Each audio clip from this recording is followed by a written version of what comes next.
always like to start with the why to make sure we're all on the same page. Why are we here? Why is it a requirement that you get your training for BSA?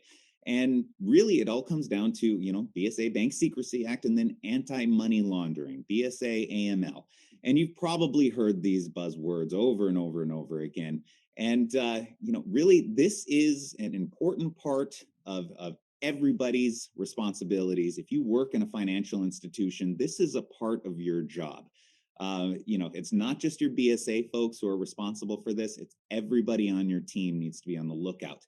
And anti-money laundering, it's not just about tax evasion and things along those lines. We are looking out for some seriously bad actors out there. There's a lot of bad guys out there who are committing crimes that are very profitable, and they are trying to get that money into the system and hide where it came from so they can actually use it.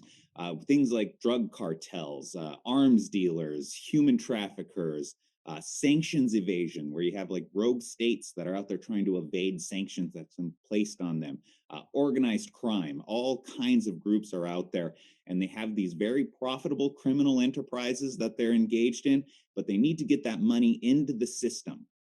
So they have money from drugs or fraud or human slavery, and they have a variety of methods that are specifically designed to fool you, to get the money into the system, which is called placement, or they place the money into the system, and then they use different methods to layer it and to kind of hide where that money came from.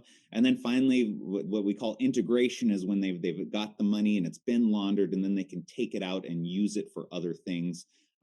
Typically, it's never good, but there's three basic processes, but there are a lot of very complicated methods that they use. In fact, for every $100 that are laundered in the United States, we are only catching about $1 of it. So it's a very large problem, and there's a lot of BSA AML reform occurring right now, where we're trying to improve our system so we can get better at identifying some of these scenarios.